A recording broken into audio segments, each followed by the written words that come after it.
maamulka dawlada hoose ee degmada Togwajal ayaa saakasi rasmi ula wareegay xarunta dhismaha dawlada hoose ee degmada Togwajal oo in muddo ah dhismaha uu ka socday magaalada Wajaale isla markaasina dhismaha xarunta dawlada hoose ay dhisay shirkadda casriga ah Xaaji Muuse Construction Company waxaana munaasibadan furayashii dhismaha xarunta dawlada hoose lagu kala wareegay goobjoog ka ahaa shirkaddii dhisay dhismaha xarunta dawlada hoose oo ka socday kaysi Xaaji Muuse gudoomiyaha gudida ganacsatada ee degmada Togwajal Maxamed Jaamac Qalinle iyo maamulka dawladda hoose ee degmada Togwajal waxaana ugu horreyn halkaasi ka hadlay isla markaasina faahfaahiyay marxaladii kala duwan ay soo martay dhismaha xarunta dawladda hoose ee degmada Togwajal saa kala wareejinayo shirkadiyadu dhistay dhismaha quruxda badan leh ee dawladda hoose Xaaji Muuse Construction Company waxaana uu yiri aynoo dhamaaday xaruntii dawladda hoose ee Wajaale iyadoo ah xarun aad u weyn aad noo balaaran qiimo badan leh oo ka kooban 10 xafiis iyo hoolkii shirarka waa xarun loogu talagalay 30 sano soo socda inay shaqeyso kula filnaato degmada Wajaale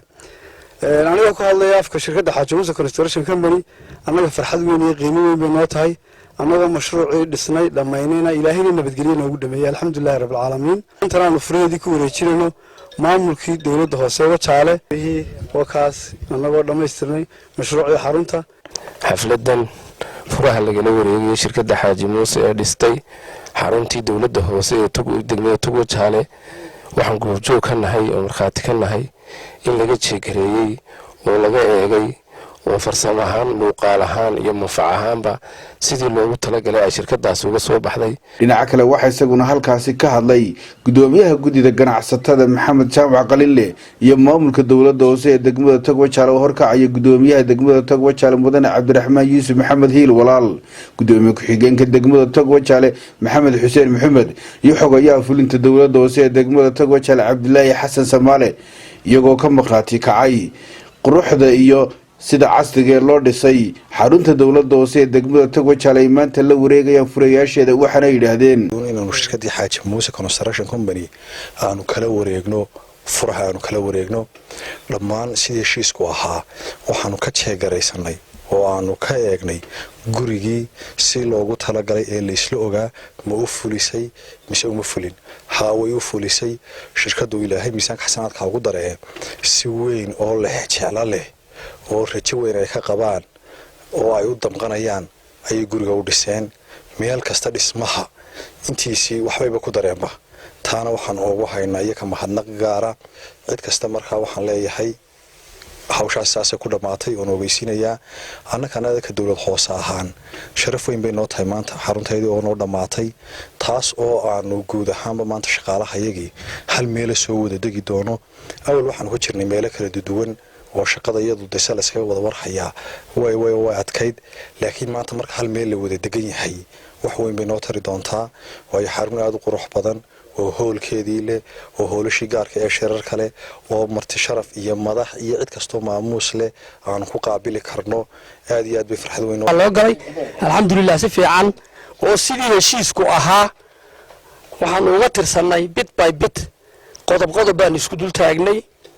sidii ku cadayd heshiiskayagii hore si fiican oo sharaf leh oo karaamo leh ayay shirkadda Xaaji Muuse Construction Company ay u dhamaystirtay dawladii xafiiskii dawladda hoose ay yeelanayso ee cusub ee Wajaale aad baan uga gudoonay shirkadu sidii ay contract noogula gashay ee ay kula gashay dawladda hoose ee Wajaale ayay u fulisay waxaana dhistay wax jiri doona 50 sano ee soo socda oo qiimo leh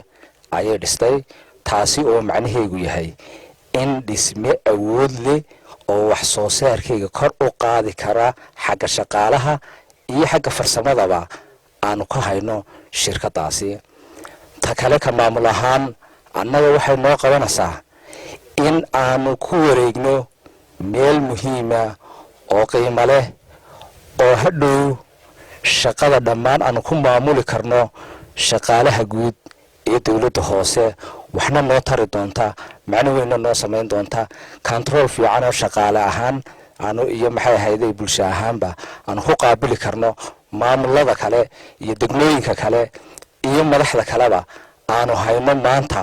oo dadku ay si kastaba ha ahaatee xaruntan dhismaha ee maanta maamulka dawladda hoose ee degmada Tog Wajaale ay la wareegayaan ayaa iyadu gabagaba ah isla markaasina loo dhisay si casri ah waxaana xusid mudan in dhawaan xadhiga laga jari doono xaruntan cusub ee dawladda hoose. Khadar Cabdi telefishinka caalamiga badda Cas 24 TV degmo ganacsiyeedka Wajaale ee gobolka Gabiley.